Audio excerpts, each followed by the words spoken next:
हातकणंगले तालुक्यातील पट्टणकडोली इथं तब्बल 45 वर्षांपासून अतिक्रमणाच्या विळख्यात असलेल्या गणेशनगर परिसरातील रांगोळी पाणंद रस्त्यानं अखेर मोकळा श्वास घेतला।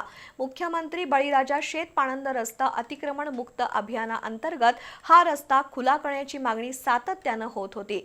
नागरिकांचा वाढता दबाव आणि नागरिकांच्या आंदोलनाच्या इशाऱ्यामुळे अखेर प्रशासनानं या पाणंद रस्त्यावरील अतिक्रमण जेसीबीच्या सहाय्यानं हटवून हा रस्ता खुला केला।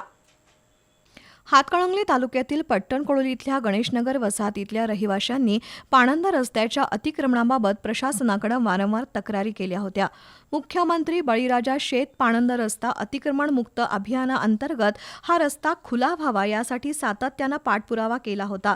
तसंच सामाजिक कार्यकर्ते राजू अडके यांनी आमरण उपोषणाचा इशारा दिला होता। त्याची दखल घेत 2 दिवसांपूर्वी प्रशासनानं घटनास्थळी पाहणी करून अतिक्रमण हटवण्याचा निर्णय घेतला होता। प्रभारी सरपंच नाना मोठे, ग्रामविकास अधिकारी तुकाराम हणमंते, तलाठी रविशंकर राजगिरवाड, ग्रामपंचायत सदस्य तसंच ग्रामस्थांची ग्रामपंचायत कार्यालयात बैठक घेण्यात आली। पोलीस निरीक्षक सत्यवान हाके यांच्या उपस्थितीत बैठक झाली। जुन्या पाणंद रस्त्याच्या मूळ हद्दीबाबत चर्चा करून संबंधित अतिक्रमण हटवण्याचा निर्णय सर्व संमतीनं घेण्यात आला। विशेष म्हणजे भातमारे आणि पाटील कुटुंबियांनी तडजोडीची भूमिका स्वीकारत सहकार्य केल्यानं हा मार्ग मोकळा झाला।